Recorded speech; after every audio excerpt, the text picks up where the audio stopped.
Welcome to the TryPod, where we break down the NRL every game, every week from a punting perspective. Sorry, the typical technical difficulties. Something popped up on me just when I was about to go live.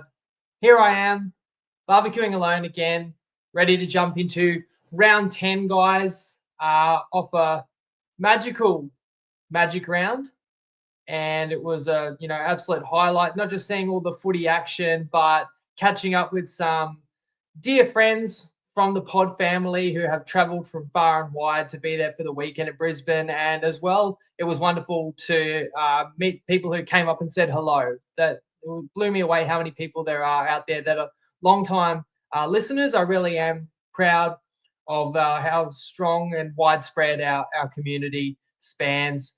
And I only delivered 2 and 2 on my Magic Round best bets. And I am aware that's 3 weeks in a row where we've gone 2 and 2 exactly. Not a disaster, but not good enough, of course. And funnily enough, I typically am finding a best bet in about every second game. And that trend continues for round 10, where I do have 4 best bets to share. I've got sharpshooters clips loaded in the cannon, ready to go. And they were on song, going 3 and 0. And a special shout out really to all the boys. I mean, Padonis is 6 and 1, absolutely scorching. We've got Benny, who just won for the 3rd straight time and picking try scorers as well, so getting plus odds every week. And the Undertaker back to his winning ways. I believe he's 5 and 2. They've all got plays to share tonight. I recapped the action on Sunday night, so I hope everyone who attended the weekend is starting to feel normal again, because round 10 is already basically upon us. The team lists are out, as you can see with my shared screen there. And let's just dive into round 10. As you would be well aware if you follow the pod regularly, we don't make you wait for the best part, the best bets. We share that straight off the top. So let's get straight into it. Undertaker correcting me, saying he's 4-3. So appreciate the honesty there. Still 4 and 3, nothing to sneeze at. Let's see how we can go for our round 10 TryPod best bets. I am taking the Raiders minus 1.5 in the game of the round. That's $1.83 on Sportsbet. I think they're going every bit as good as the Bulldogs, and I really think that extra advantage is just the true home advantage that the Raiders will enjoy in Canberra, the juice that's going to be flowing down there. I just think this team is getting to a level of intensity nobody else can quite match. And the Raiders' last 3 weeks have won after trailing by 14, 18, and 16 points. Imagine if they actually get a game that's played on their terms. So I like the Raiders. That's, of course, over the Bulldogs, minus 1.5. Later Saturday, I'm going the Dragons plus 2.5 at $1.90, Ladbrokes and Neds. Now, that is against New Zealand. New Zealand's by far the better form team, coming in 3rd on the ladder, in fact. But this is a must-win game for the Dragons at home. And I really feel that it's anybody's game, but I actually wouldn't be surprised if the Dragons win that well. I just think the desperation, as opposed to New Zealand, you can call them confident, but could be due for a letdown. I'll get more into the specifics when we get to that match. Later on Saturday night, I'm laying 3.5 points with the Penrith Panthers, who reminded us that they have not disappeared in 2025 and played to a really high level, of course, on Sunday, smacking around the Broncos. So minus 3.5, $1.83, Ladbrokes and Neds. That's in Townsville against the Cowboys, who suffered a tough defeat. And what I also love about this game is you've got no Ruben Cotter for the Cowboys. That's their captain out, while the Panthers getting back To'o and Kenny. That's a low line for mine. And then I'm going to round it out Sunday and lay maybe the biggest amount of points I've laid this season, minus 14.5 with the Storm at $1.90 on Sportsbet. And that's not overly complicated either. I've got a Melbourne team that's lost 2 of the last 3, blew a 14-point lead on the weekend. And in fact, the other loss was also a 14-point lead. I think it was 16-2 at one stage to Melbourne against the Dolphins. So if they get up big against the Tigers, the foot will not come off the throat. And I know the Tigers have got a bit of ability about them and have had 2 impressive and hard-fought wins the last couple of weeks that they needed to get. But now this could be the exhale spot. This is a spot where I just don't think that the Tigers can match motors in Melbourne. I know Harry Grant's still out, but that's a very complete footy side that's going to be looking to play close to their best. And I think that line only increases. In fact, I can already see it 16.5 in locations. So if you disagree with me, I'll let you know. There once again, advantage to the punters is that some of these lines are across a key number on a few of the games, and I always strive to point that out to help you guys out. So even if you don't necessarily agree with me on every game, which you certainly don't have to, you can still find an advantage. Now, we've got Eels Dolphins on the screen. So let's just jump straight into that. That is the first game of round 10. And I've got to say, this is probably the best ever 14th versus 17th matchup in NRL history. I know that we've only had 17 teams for 3 years, but my point being, neither of these teams are as bad as their record, and both can inject plenty of excitement into this one. The Eels are 2.5-point favourites, despite the fact they are last on the ladder. It is at CommBank. And if I didn't already mention, of course, it's against the Dolphins. The Eels came up short against Cronulla, although at least our either team 1 to 12 did hit in that one. I can't say the same for the Dolphins. They were off the pace, and that did cost us a best bet against the Roosters. Kalfusi and Donahue are back for the Finns, but JMK is out again. I could only play against my side here. I'd be looking to Parramatta, I'm sad to say. I mean, this is a team that is last, but they're really only 1-1 with Moses back. Not to mention a really sneaky important addition of Dylan Walker and how much that actually unlocks the halves and adds an extra point of attack in the middle of the field for the Eels. Parramatta is just a very different team to the one that lost, their first 4 or 5 straight games. And were very competitive again against a strong Sharks side in Brisbane, as opposed to the Finns, who unfortunately have fallen apart since halftime in Canberra. It's not a coincidence that that was when Saifidi went out with injury. Of course, Plath remains out also. Given the importance of this game, the Dolphins off a couple of losses. By no means do I want to write Redcliffe off, but definitely I lean Para. I said the line's 2.5. You can't even find 1.5. It was pretty tempting. So if you like the Eels, you probably lay the -1.5, which it is with Sportsbet. Then we move to Friday. So we'll scroll down to Knights Titans at McDonald Jones Stadium. The line is -6.5 with Newcastle, but you can find 5.5 as well, of course, if you like the favourites. Someone fact check me right now, please, if you can.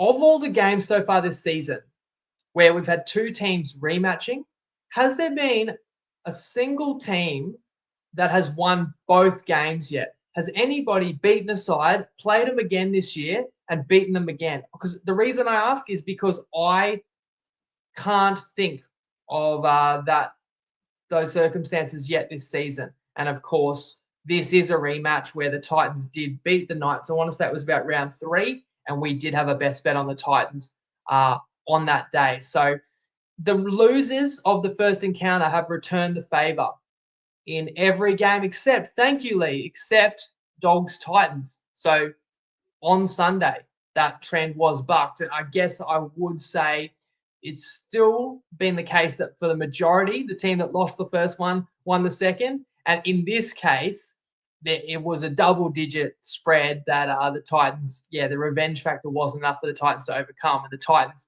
good timing, and that's the beauty of being live. And I really appreciate you guys helping me out in the comments. This is a team that really is struggling. When I look at the Titans, the reason I can't back them in this game is they just cannot play for 80 minutes. This team will not win consistently this season unless they can actually apply themselves with grit, toughness, and resilience for the entirety of a contest. Now, I'll get to what I think of the Knights in a minute, but we'll just address the team lists and changes for this game. The Knights, of course, snapped a 5-game skid last week, dominating in Magic Round over the Bunnies. They've named the same squad. The Titans do get back Jaden Campbell, as you'll see on your screen, at 7 with an early return from an ankle injury. Fafita supposedly has an ankle complaint. At least that's the stated reason why the Titans once again leave out the $1 million a season second rower. It's 12th versus 16th, but it is intriguing. Again, we've established that, yes, you can actually beat a team 2 out of 2 this season. It's happened one occasion, and the Titans were the recipients. But in this case, it's more likely these sides will go 1-1. As the Undertaker says, you could have just left it at Titans can't play. When I said they can't play for 80.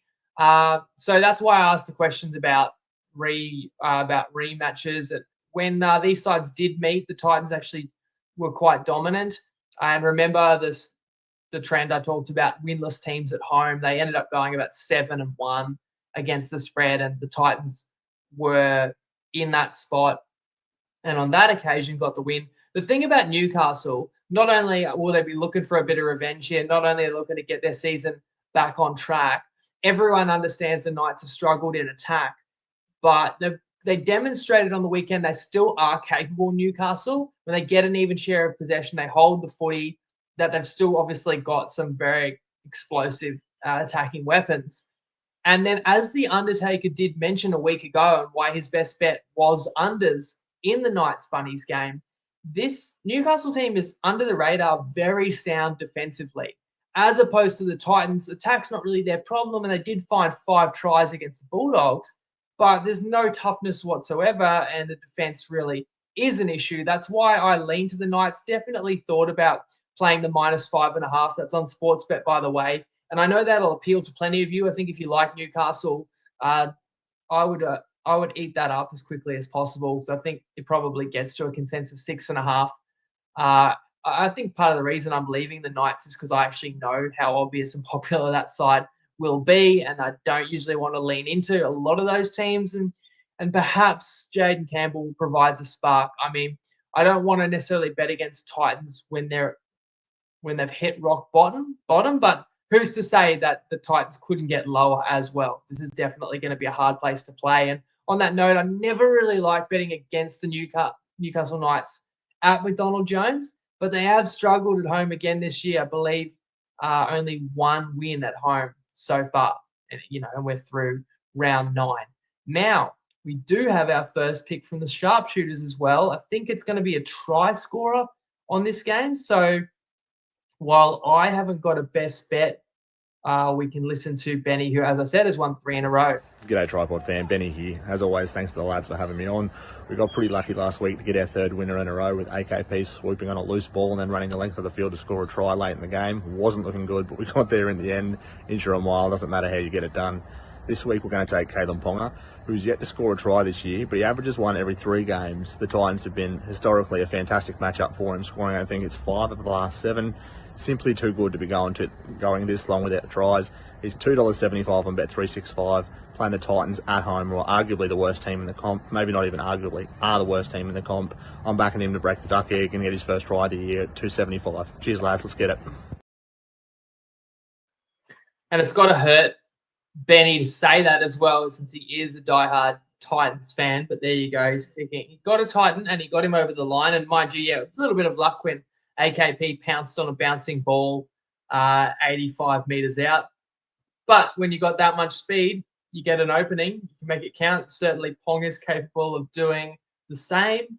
So there you go. Is this one just an obvious Knights head-to-head or Knights -5.5, guys? Is anyone brave enough to take the Titans? As always, please let me know how you see it. We move to Friday night, where there's 2 sides that were dealt the biggest defeats of Magic Round are clashing. That is the South Sydney Rabbitohs and the Brisbane Broncos. And the line is Brisbane minimized it, sorry. Brisbane -10.5.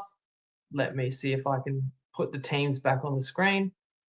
All I did was accidentally minimized it. Now that display disappeared. So we'll bring that back if we can, just so that you guys can run your eye over the team lists as I do the same. Souths do get back Latrell from suspension. That's the first thing you're going to notice. Humphreys also returns. Mambazelos is out with an injury. Gray left the field early last week, had a cork. He is named in the interchange, which you can't see, but Gray is named in the 14 jersey.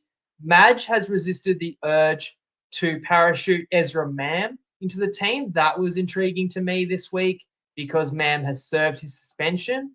And of course, the Broncos had lost 3 or 4. And then I thought, maybe Mam could even come back by the bench, but he will return via Queensland Cup. So that does leave Hunt and Reynolds with an opportunity, you could say, to redeem from last week in the halves.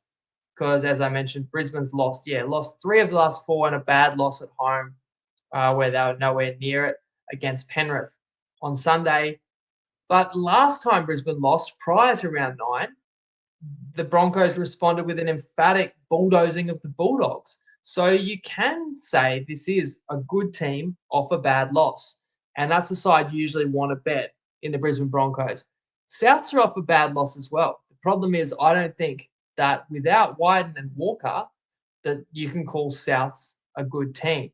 So you'd say Brisbane must win this, must be a substantial favourite. That's no surprise to anyone. But double digits, that's a pretty solid line.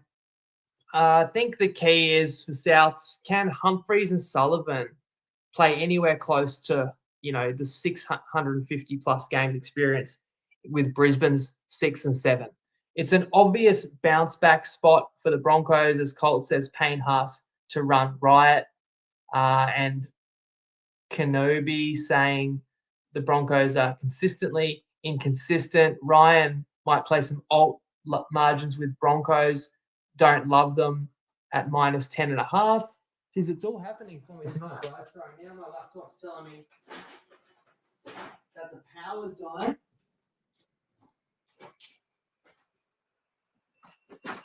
Is that any better? Because the last thing I need is my power gone out.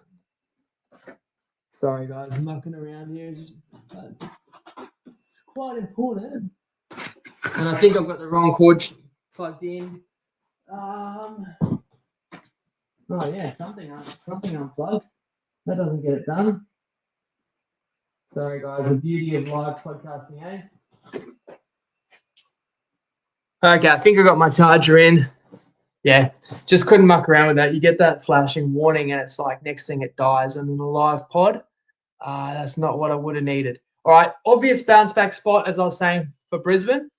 And you know what? Sometimes it is that simple. If you're really confident that a team is going to win, you might think, 10.5 is a lot of points. But if there's no real doubt to you that they'll be too good and that they'll get the win, then you usually should just lay the line with the favourite as well. I definitely lean to Brisbane, but I will leave it as a lean just because the Rabbitohs have lost 4 in a row themselves. They will get up for this at home. And I don't think personally that Souths, with those key weapons still missing, will be sharp enough to slice through a determined Brisbane. But you're probably playing a public side in the Broncos if you lay the 10.5. Undertaker, you hung in there longer than the Titans. Yeah, James saying good team off a bad loss. Kanubi, step away for now, but good luck on the numbers. Stay safe out there. Thanks for joining us, Kanubi. Always appreciate everyone's comments. So let's move along. Let me know if I'm missing any great bets out there from your perspective, guys. Now, how about this game? It deserves a better time slot than 3 p.m. Saturday, but nonetheless, can't wait for this one in the capital. It's game of the round, of course, first versus second. Both won on Sunday, but in very different fashion. That's the Green Machine hosting the Bulldogs. My best bet minus 1.5 on Sportsbet $1.83, but it's minus 2.5 in most locations. Sorry, I scroll so you can see more of the team list there. Let me know how you're seeing this. So my best bet, as I said, is Canberra, but who is on the Bulldogs? And I want to know who you like and why. Ricky has stuck with the same side that completed that extra time comeback over Melbourne and have won 5 in a row. Burton is back from suspension for the Bulldogs. Now, Preston faces the judiciary tonight, but considering he's facing a 4-game ban for a crusher, I tend to believe there'll be long odds to overturn that completely, and Preston would be a big loss, especially considering Tupanua is also already suspended for the Bulldogs, as is Josh Curran.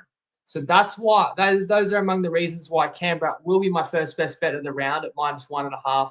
I spoke about home ground advantage. That's going to be a real factor with the exuberance of this fan base hitting fever pitch. And when you look at the Raiders, down 16-0 against the Titans, come back and win big. Down 18 points against the Finns and win by double digits again. And then down 14 against, no joke, against the Melbourne Storm, like the hardest team to probably overturn a deficit with. And you come back and win that as well. Not only is that going to fuel incredible amounts of self-belief, but it also just reminds you that Canberra haven't even put it together for 80 minutes, basically since that round 6 performance in Darwin. Now, I know the Dogs are a very capable team, not one you really enjoy betting against, and spoke about how dominant the Dogs were, but I don't think I just spent enough time highlighting particularly the skipper, Stephen Crichton. He may be the form footy player on the planet, and he has to be target number 1 for the Raiders defense to slow down. Then you do bring back Matty Burton to this team with his run game and, of course, kicking game. It will help the Dogs dictate field position. But I'm still with Sticky's man because I've seen the Raiders reach this level of defensity, this level of defensive intensity. I just made up a word there, defensity. That it just, when the Raiders really lock in, nobody can match them. And these recent comebacks, you look at the way the Raiders came back against the Sharks, also in Canberra a few weeks ago. Like, the confidence is great. You want to back a team that has confidence, but then you worry about teams that have won 5 in a row getting overconfident. But I'm not concerned on this occasion because you're playing top of the ladder. You're hardly going to look past the Bulldogs. So I feel like Canberra's definitely up for this. So connected in defense, turning teams away for long periods. But the attack is really in sync as well. And a lot of these young stars are blossoming before our eyes. So given the fact that the Bulldogs are still just a little under strength, I think I would pick the Raiders on a neutral, and this will not be a neutral venue. This could be capital punishment. So I'm going to expect that the home side gets the 2 points and win by 2 or more. Richard says, lean to Raiders. Canberra youth keep surprising. Colt, I would entertain either team 1 to 12. Hudson Young, ATS. I mean, the form of Hudson Young too. So if Preston misses out on this game, it could be hard for Preston to get into the New South Wales squad because they're just that chocker full of quality second rowers. But I don't think Hudson Young can be left out of the Origin arena this year. Crisp says probably not tipping Raiders 2 in a row. What's 2 in a row? Raiders are searching to win 6 in a row here. Ryan, my gut says Dogs win, but I'm staying away from a head-to-head perspective. Don't mind unders. Unders could be a pretty solid call in this game as well. I mean, as you expect when you get the elite sides in the comp. And whether Canberra's truly elite, whether they're a true premiership contender, I probably wouldn't go that far. Like, if you put me on the spot, and no one has, but I'm just going to put myself on the spot, like, I still think the upside of a Bulldogs, Storm, Broncos, Penrith is still higher than Canberra. I mean, I dare say even North Queensland on their day. Those sides at their very best, to me, may still be better than Canberra. But just the run that Canberra's on right now, they are hotter than any other footy team on the planet, and I'm going to ride it. So there's a difference between winning games in September and finals footy. And basically the Raiders are playing a finals level intensity right now through the regular season. And that's what's fueling this win.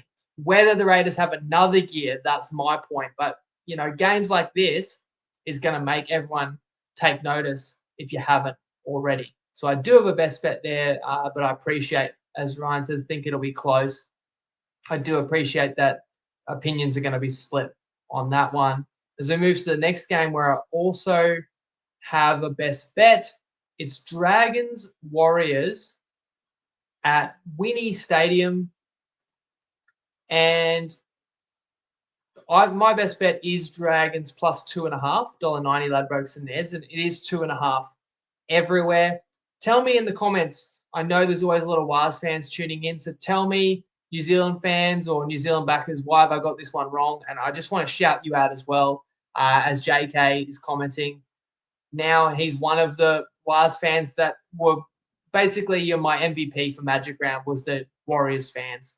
And on first look, some people might think this line's a little light. New Zealand's only -2.5, but I actually think the Dragons will win this one, despite the fact New Zealand are third on the ladder, only one loss since Vegas, and a mighty first half at Suncorp was just enough ultimately to outlast North Queensland. Berry is out, which moves Capewar to centre. Witeni Zelezniak in for the first time this year after an injury in the preseason, in for Kossi. RTS also an option in the reserves. The Saints lost to the Tigers by a try, which stings especially after that 12-point swing. I'm sure you saw that ridiculous play on the stroke of halftime that the Dragons suffered dearly from. Sua gets a chance to redeem himself. He's in the starting side again. I was curious if Flano would be spiteful enough to do otherwise. King Tongia remains in the halves with Flano Jr. And on the bench, there's a 19-year-old who doesn't move the needle, but when you got a name like Loco Jr., Pacifici Tonga, that deserves a shout out. Hope you have a big debut, young fella, especially to help our best bet get across the line. I just think that while there could be a deflation factor in terms of like the Dragons are just soul searching, how many games have we blown, how many things can go wrong, it's still early enough in the season. The Dragons are 3-5. They're at home. It's a very important game. I think it's a kitchen sink type spot as opposed to New Zealand. I know you could argue that they're riding a confidence wave similar to the case I made for Canberra, but I'm sorry because I could actually see a come down or a letdown spot for the Warriors. And a game like this could be just that type of candidate. So I just think New Zealand struggles to match St. George's enthusiasm. I've also got the better goal kicker if it's tight in Holmes versus Metcalf. I really feel like the Dragons pack mixes it with New Zealand. There's no Fisher Harris there still. Toby Catchman, one of the most underrated props in the comp for mine. Look for him to go toe-to-toe with Mitchie Barnett. And it could be tight, but as I say, I wouldn't actually be shocked if the Saints win well. I'll put a few more of your comments up. I understand there are people back in New Zealand, and I don't blame you. And what a great year they're having. And I spoke about this on the recap. What a stark contrast from the team that just laid a total egg in Las Vegas and put us all off the scent. I've got the receipts, people saying that the Warriors were destined for a wooden spoon this year. And other than one loss in Melbourne, which is pretty forgivable, although it was a big magnitude, but still, the Warriors have won every game in the Southern Hemisphere this season. Now, sharpshooter pick incoming. It's the Padonis. I've got a best bet, Dragons plus 2.5. We were both at the same best bet last week with the Knights, so surely Padonis is with us again here. G'day guys, Padonis here, out and about today, coming to you for the live preview where I'm going to give out my best bet of the week, currently sitting at a 6-1 record, looking to build on that momentum, and we're going to go with the Dragons, plus 2.5 and $1.90 on Ladbrokes and Neds. Put simply, I just think that these two teams couldn't be more different in form lines from what we've seen. The Warriors with a spirited, euphoric win in Magic Round against the Cowboys. I think they're going to come here with a little bit of a flat spot. Their first back-to-back travel week so far to start the season. The Dragons back at home after a month have lost 3 straight away games. They weren't that far away against the Tigers. We all know what Jaden Sewell did over the line there with a big swing before half-time. I just think the Dragons are healthy. They're going to give it their all here, and I just don't think the gap between these sides is correct. I had this closer to pick 'em, so I've got to play the home dog in a must-win desperate spot. So good luck, gamble responsibly.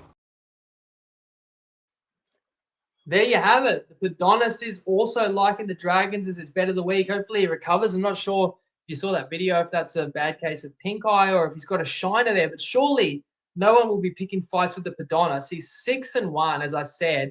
And how about the stat that we've never lost this season? We're 100% anytime one of my best bets of the round aligns with a best bet picked, of course, independently by the sharpshooters. So that would apply to St. George plus 2.5. And I think we're actually going to get alignment in the next game, given the fact that Matty, the Undertaker, has told me he's also on Cowboys-Panthers line. And it is a 4.5 line in most places, though my best bet's -3.5 on Ladbrokes and Neds. the Cowboys will still be wondering how they didn't win on Saturday after having all the running in the second half, but leaving themselves a little bit too much to do against New Zealand and then blowing opportunities at the end. There actually wasn't too much to do. North Queensland could have, at one point thought they did level the scores, but ultimately just ran out of time and couldn't keep composure when it counted. So that stings a little bit for North Queensland, as opposed to the Panthers pumping Brisbane. This would be another rematch. Obviously, we get more and more rematches as we get into the year. It was a little rare earlier in the season, but each and every week we're going to get teams now playing for the second occasion. So you look back on that first meeting and see what you can glean from that. It was an unexpected win for North Queensland in Sydney. So that's worth factoring in. Potentially revenge factor for Penrith, because last time Penrith played a side that had already beaten them this year, it was a resounding response and big win over the Roosters, you may recall, and that we were on the Panthers for a best bet that night. Cotter suspension's big, especially when Penrith gets a key middle back in Kenny and the meter eater to start the sets in Brian To'o. That's why Penrith are a best bet for mine. I think after Penrith got that big win over the Roosters, they took a step straight back, losing to Manly. And now you've shown what you're capable of again, and that there's still, as I said before, plenty of time to go this season and plenty of ability in this Penrith side that, of course, are working out some new combinations and trying to replace sort of irreplaceable players. But if you can play a level like Penrith demonstrated against no joke of a team in Brisbane at Suncorp, then there's confidence will be high for Penrith. But as I've mentioned several times, with Origin impending, Penrith needs to stack wins when they have the superstars available. That's the case this weekend. So I think that Penrith will go up and get it done in Townsville. I know the Cowboys are a handful. This is much more of a bet, I would say, on Penrith than against North Queensland. But I also just think the fact that the Cowboys have already beaten Penrith this year means they certainly won't be taken lightly. And don't forget, like in that Panthers-Cowboys game, which was at CommBank, I think, like if McLean can draw and pass, Penrith probably wins that one the first time around as well. So to me, -4, 3.5's not high enough of a line. 4.5's probably not either, but of course we're going to shop for the best number. And I think Undertaker has done the same.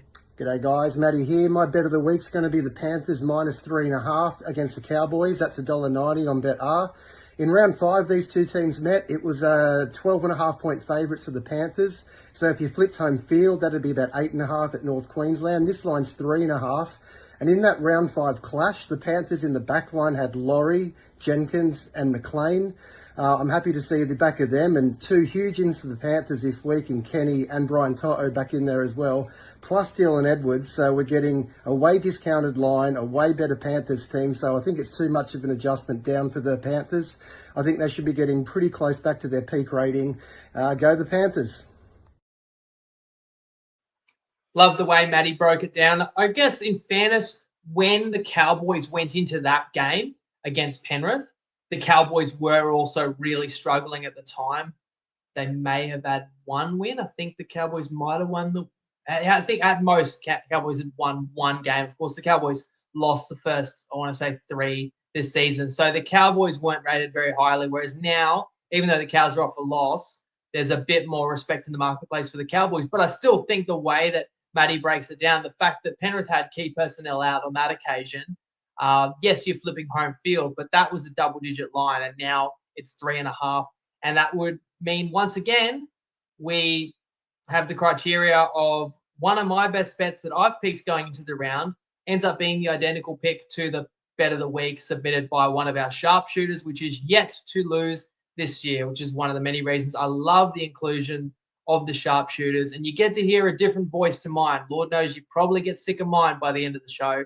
So to hear someone else explain why they love something as a best bet as well. And if you're curious, because Under plays a lot of totals, so why was I pretty sure he was on the same play as me? The boys send me a screenshot of the market as well as their video. That allows me to know which game to feed it in for. So when he sent me the market and it was Penrith -3.5, well, the line was 3.5. Obviously, I knew it wasn't going to be playing Cowboys +3.5 because it's 4.5s available in a lot of other places. So didn't have to be Einstein to figure out that the Undertaker was taking a line this week, and he's laying it with me. Let's move to Sunday. Storm Tigers at Amy Park. Let's scroll down so we can have a little look at the team lists as well. Both have named the same sides from Magic Round. In fact, I can't play the Tigers. I know they've had a wonderful fortnight in response to that really tumultuous 1 to 2 weeks prior to that. So West have won 2 in a row, fending off the Dragons on Saturday night, while the Storm have lost 2 of 3. Both those defeats occurred at Suncorp Stadium, including that stunning finish against the Raiders. This is a pretty simple breakdown to me, though. Let me know if you see it any other way. I just want to play Storm after they blew a 14-point lead, because I know they're going to come in feeling nasty and fierce and with a purpose. And I acknowledge this is a pretty high line. Like, this is not some easy beat, hopeless West side. This is a legit top 8 hopeful side. However, it's just one of those games you basically guarantee when you back they'll be totally in. Too much firepower ultimately. And I also think this will be a game where it'll be Melbourne's middles that step up and can stampede West. The likes of Liero really wanting a redemption game. Josh King, I think, is an origin smoky as well. Everyone talking about Terrell May, of course, and he's probably done so much you can't leave him out of the Blues. But King, also a very capable counterpart there. And it is a high line, but a couple of things you want when you play a favourite laying a large number. You want full. You don't want them to be taking the opponent lightly or thinking ahead. When you've lost 2 of 3 and you're off a loss, you're more likely to really get back to fundamentals and make it done. But 2, is there a motivation in margin? And I think there clearly is, because if Melbourne finds themselves up 8, 10, 12, even 14, 16 points, they've lost with that magnitude of lead twice in the last 3 weeks. So I can see the Storm putting the foot down as well. If you disagree with me, already you can get plus 16.5, for example, with the Tigers on doubles. And of course, if Melbourne wins by 16, it could both be winners. But you've got to be brave to go against this Melbourne side, unless you just don't rate Melbourne as high as myself. And of course, I mentioned that Harry Grant still remains out. But for me, there's still enough of a golf, and I do respect how hard the Melbourne are to win how hard Melbourne are to beat at Amy Park, which is why I think that'll be the largest line I've laid this season. And that leaves us with just one game to break down in round 10, Seagulls Sharks at 4 Pines Park. And it's actually Manly that are a 2.5-point favourite for this one. Manly, it's weird, having to wait the longest time to play again after, unfortunately, copying the bye for Magic Round, certainly from their fans' perspectives, although Manly probably needed that break. To play 3 games in 11 days is always tough, but that included a trip to and from Perth. Manly lost all 3 of those, but then with a longer turnaround, got a big win. Turbo's return over Penrith. Now Turbo's brother Gerbo is also back in the side alongside Jason Saab. The Sharks also turned the tables after a tough defeat, got a good win at Magic Round over Para. Talakai's out, Atkinson is in. I like Cronulla a fair bit more than Manly. I don't know if this is controversial, but sorry, when I named contenders before, I forgot the Sharks. But I still think the Sharks, at their best, would be better than Canberra. And I could be wrong. That's just my opinion. And we did see Canberra, Cronulla, and it went down to the wire. But it was also in Canberra, and it's won by an 80th minute try. It's not like there's a big gulf between those sides. But getting back to why I've made Raiders the best bet this weekend, I think the Raiders' current form is just incredible and is red hot. And I think that can be replicated. I don't think it's a letdown from Canberra.